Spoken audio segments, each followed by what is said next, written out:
አሁን የወንጌል አገልጋዮች ተማሩ አዲስ ኪዳን ብሉይ ኪዳን ሌላ ሊቃውንት መጽሐፍ ከተማሩ በኋላ ወጥተው ካላስተማሩ ልክ የተዳፈነ እሳት ማለት ነው። ዋጋ የሌለው ማለት ነው። የማያገለግል ወጥ የማይሰራ። እናንተ ከተማራችሁ በኋላ ከአውደ ምሕረቱ እየወጣችሁ ማገልገል አለባችሁ፣ መዘመር አለባችሁ። ዲያብሎስ ይጮህ እናንተ የተቀደሰ ከእናንተ መካከል ሁላችሁ ቅዱስ ስለሆናችሁ በገና ስትደረደሩ ድንግል ማርያም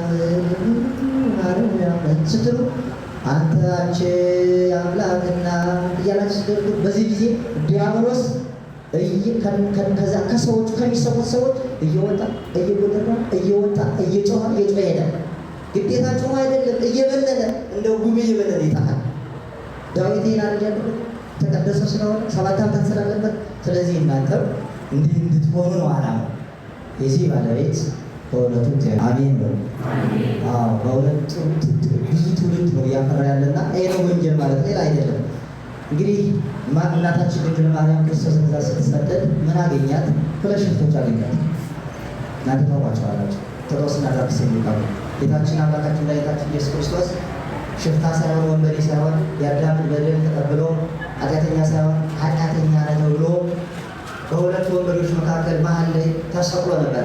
እነሱ ወንበዴ ስለሆኑ የኢየሩሳሌም ወታደር የኢየሩሳሌም ሽፍቶች ስለሆኑ አንዱ በቀኝ አንዱ በግራና በቀኝ ተሰቅለው የነበሩ ጴጥሮስና ዳርክስ ያን ጊዜ ድንግል ማርያም ይዘው ስትሰደድ ኢየሩሳሌም ማነው ግብፅ በረሃ ላይ ኢየሩሳሌም በረሃ ላይ አጋጠሟት፣ አገኟት።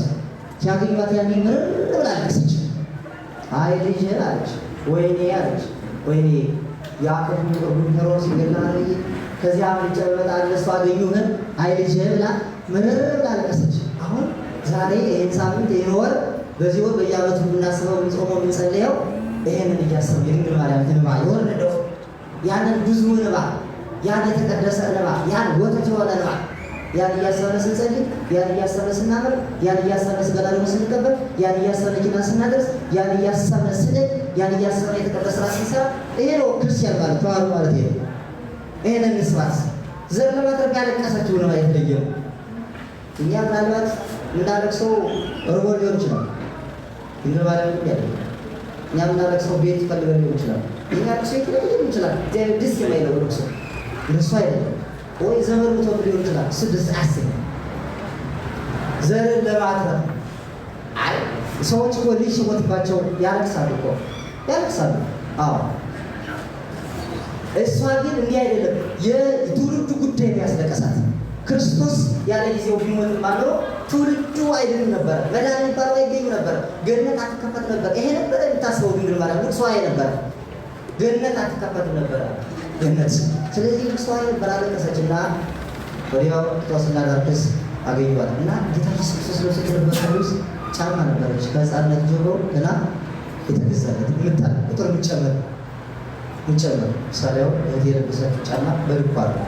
አጨምር ማለት ጨምራለች። ነገ ስታይ ጨምራ ታገኝ። ኢየሱስ ክርስቶስ ግን ከሕፃንነት ጀምሮ የተገዛችው የወርቅ ጫማ እስከ 33 ዓመት ድረስ አብራ ትጨምር ነበር። እየጨመረች በልኩ ማለት በልኩ የለበሰው እጀ ጠባብ የወንድ እጀ ጠባብ ቀሚስ ማለት ነው። የሴት ቀሚስ አለ፣ የወንድ ቀሚስ አለ፣ የመነኮሳት ቀሚስ አለ፣ የሴቶች ቀሚስ አለ። ልዩነት አለ። ክርስቶስን እጀ ጠባብ ትባለዋ ቀሚስ ነው ለብሶ የነበረ። ያቺ ቀሚስ ከሐርና ከወርቅ የተሰራች የተለየች ናት፣ በዓለም የሌለች እና ያችን ቀሚስ ሲያይ እንግዲህ ጴጥሮስና ዳርክስ ሲቀሙ ሽፍቶች ናቸው። ሲቀሙ በተራ ነው። እንደ ሽፍታ አይደለም፣ አንድ ላይ እንደመካከል አይደለም። ለምሳሌ እዚህኛው ቤት የቀሙት ለአንደኛው ነው።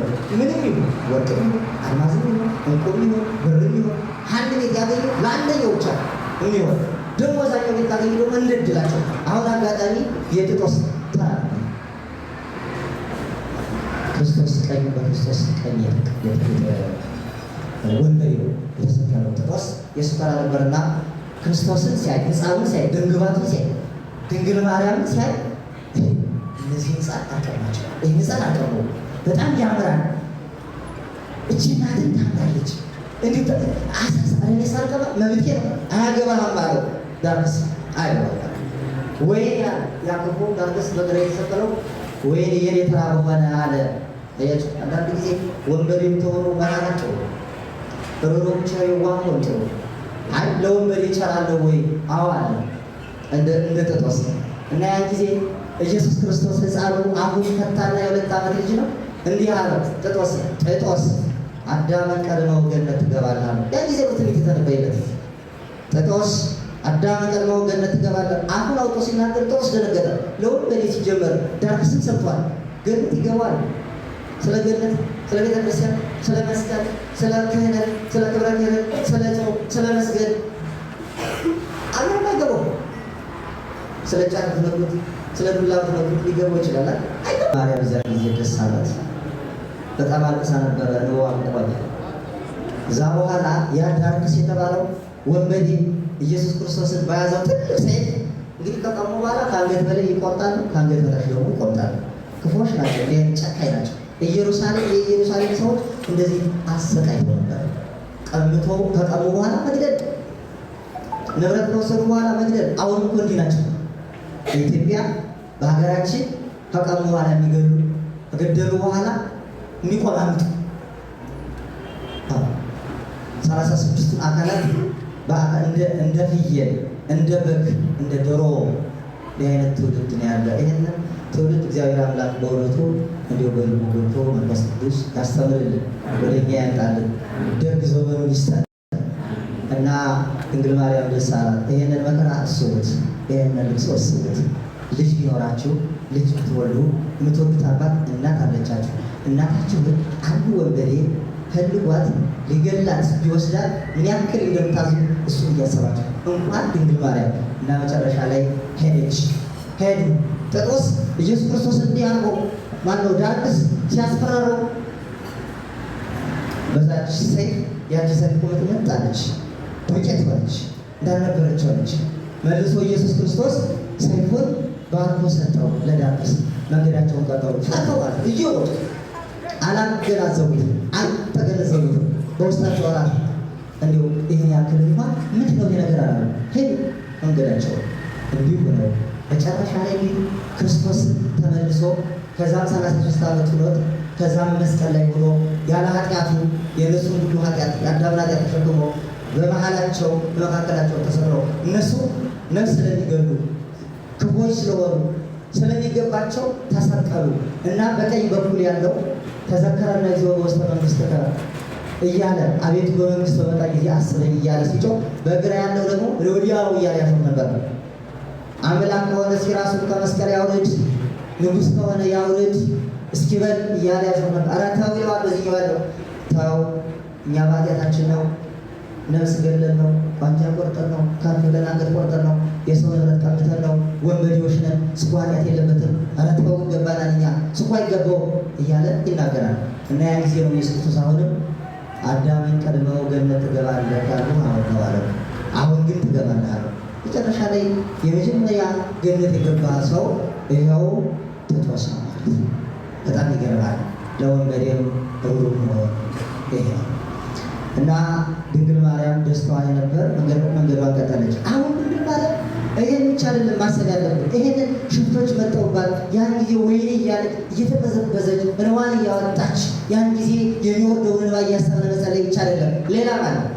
ሁለተኛው ደግሞ ያጋጠማት ምንድነው? እመቤታችን ድንግል ማርያም ረሃብ እንግዲህ የያዘችው ሕፃን ነው። ምንም እንኳ አምላክ ቢሆን የሰው ሥጋ ስለለበሰ ተራበ። ዮሴፍም አለ ሽማግሌ ነው።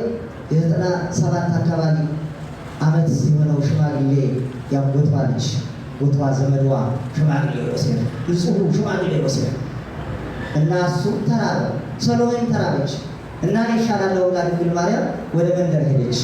ስለ እግዚአብሔር አለች።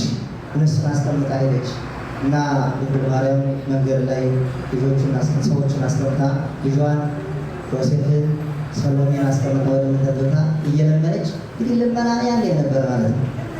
ስለ እግዚአብሔር ማለት፣ ስለ ፈጣሪ ማለት፣ ስለ ቅዱሳን ማለት፣ ስለ ሰማዕታት ማለት ነበር። ድንግል ማርያም አስተምራ እዛም በፊት አለ። ድንግል ማርያም የአዲስ ኪዳን ድንግል ማርያም መካከለኛ የብሉይ ኪዳን የአዲስ ኪዳን ድንግል ማርያም ወደ መንደር ገብታ ለመነች። ስትለምን እየሰጧት ሌሎቹ የተባረኩ ሰዎች እየሰጧት የሚበላውን መጨረሻ ላይ ከአንድ ሀብታም ቤት ደረሰች።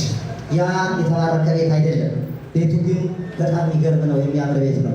ቤቱ ተሰርቶ የጸሎት ቤት ከሌለው፣ አዎ ይሄ የእኛ ቤት ማለት ነው ተሰርቷል። በአዲሱ ክርስቶስ ነው እግዚአብሔር ገንብቶታል። በሚያምር ውበት የተለያየ አድርጎ ብሎታት ተቀረጭ እንደዚህ ቀይ አፈር ነጭ አፈር ጥቁር አፈር አድርጎ ገንብቶታል። እግዚአብሔር መሐንዲሱ ምርጥ አድርጎ እግዚአብሔር መሐንዲሱ አይታማም። ከገነባው በኋላ ግን ይሄንን የተቀደሰ ቤተ መቅደስ ሰውነት ይሄንን ቤተ ክርስቲያን ግን አንዳንዶቻችን የኃጢአት ቤት፣ የክፋት ቤት፣ የስኩት ቤት፣ የስካር ቤት፣ ተንኮለኞች ቤት እናደርጋለን። አዎ የወሬ ቤት፣ የወሬ ቋት፣ የክፎች ቤተ መዛግብት መደብር እናደርጋለን። ይሄን ቤት እንግዳው የለ፣ እንግዳው አይመጣ። አዎ እንዴት ይመጣ? እኛ ኃጢአተኞች ቤት እንዴት ምን ሊያደርግ? የተቀደሰ ሲሆን እኮ ነው እግዚአብሔር መላእክትን እንደቤት ይልክልን። የተቀደሰ ሲሆን እኮ ነው እግዚአብሔር ራሱ ከቤታችን እንደ አብርሃም የሚመጣው ቤታችን ሊባረክ እና መቀደስ ጥሩ ነው። ንስሐ መግባት ጥሩ ነው። መመለስ ጥሩ ነው። ወደ ቄሶች መሄድ፣ ወደ ካህናት መሄድ ሁልጊዜ መናዘዝ መልካም ነው። መልካም ነው በእውነቱ ከሆነ እስኪ እንናዘዝ፣ እስኪ ንስሐ እንግባ፣ እስኪ ይብቃል እና ንስሐ ገብተን ስንጸልይ፣ ንስሐ ገብተን ስናመር፣ ንስሐ ገብተን ስጋና ደሙን ስንቀበል፣ ንስሐ ገብተን ኪዳን ስናደርስ፣ ንስሐ ገብተን ማኅሌቱን ስንቆም ስንሰማ ያን ጊዜ እግዚአብሔር ደስ ይለዋል። እኛም የጸዳ እንሆናለን። ያን ጊዜ ያማረች የተዋበች ጸሎታችን እግዚአብሔር ይቀበላታል። ከእግዚአብሔር ጆሮ ትደርሳለች። መንበረ ጸባዖት ትደርሳለች ማለት ነው። ትደርሳለች። እንግዲህ እመቤታችን ድንግል ማርያም እዛ ቤት ገብታ እየለመነች እያለ ያቺ እናት የቤቱ ባለቤት እናት ድንግል ማርያም ላየችና ከእግር ጥፍሯ እስከ ራስ ፀጉሯ ድንግል ማርያም እንከን የለባትም። የእኛ እንከን አለዋል። አንዳንድ ጊዜ እንከን አለ። አሁን እኔ ሂጄ ብዙ እንከን አለው። ይሄ ማለት ውብ ነው ሊባል ነገር ያለ እሱ አይደለም። መሐንዲሱ ልዩ ነው። ለራሱ እሱ የራሱ ዓላማ ነው፣ እቅድ አለው።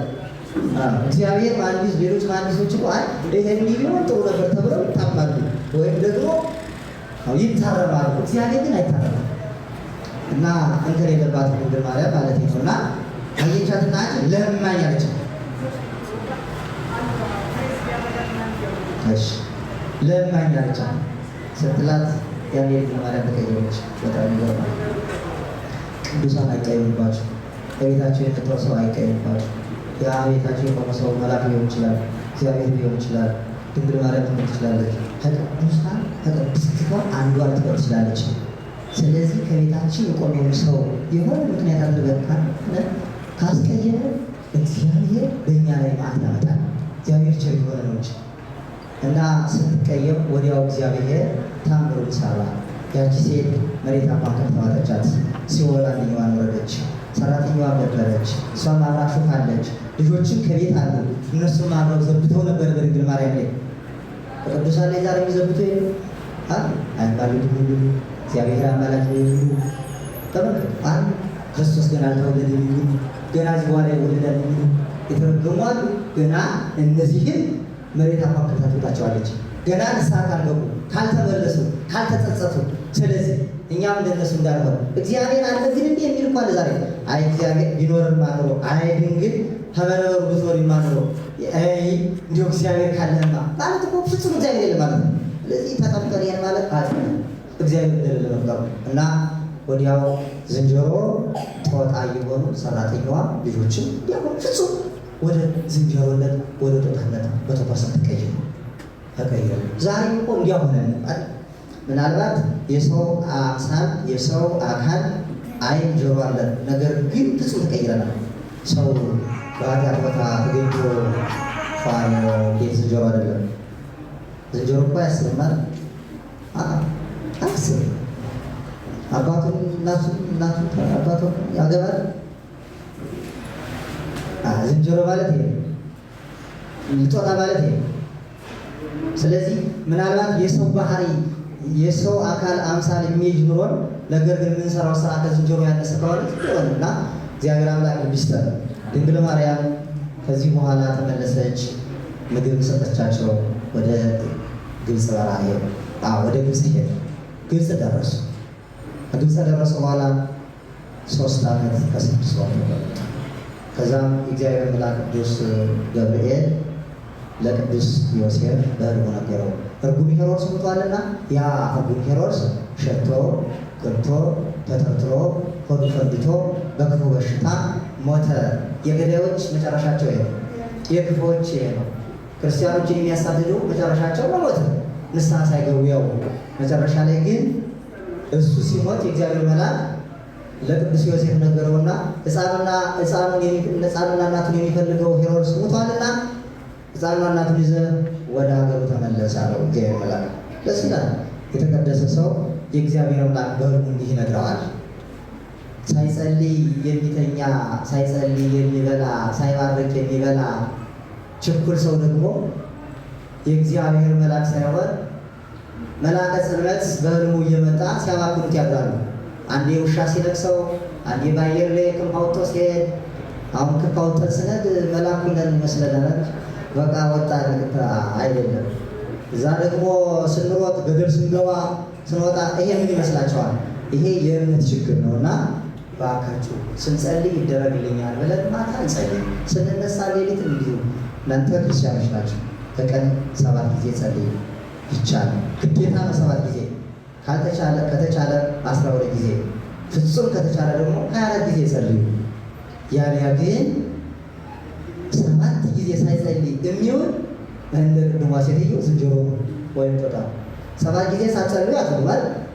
እስኪ ዛሬ ቢያስችል ያዙ። በቀን 7 ጊዜ ሳትጸልዩ ከሆነ የሰው ሕይወቱ 3 ወገን ነው። አንደኛው ጀማሪ ነው፣ ሁለተኛው ወጣኒ ነው፣ ሶስተኛው ደግሞ ፍጹም አለ። ስለዚህ ከዚህ ወጣ የለም። እዚህ ውስጥ ወይ ጀማሪ ነን፣ ወይ መካከለኛ ክርስቲያን ነን፣ ወይ ሙሉ ፍጹም። ስለዚህ ጀማሪ ሆነ በቀን 7 ጊዜ ካልጸለይን እኛ ሌላ ነን ማለት ነው። ስለዚህ አደራ በቀን 7 ጊዜ መስሪያ ቤትም ቢሆን ቦታ ቢሆን ስንጸልይ ደግሞ ጥሩ መልካም እግዚአብሔር የሚወደው የተቀደሰው እሱ እንዲሰማን እንጸልይ። ድንግል ማርያም ወደ ኢትዮጵያ መጣች። ብስራቱ የቅዱስ ገብርኤል ብስራት ተቀበላ ወደ ድንግል ማርያም መጣች። ከዛም በኋላ መጨረሻ ላይ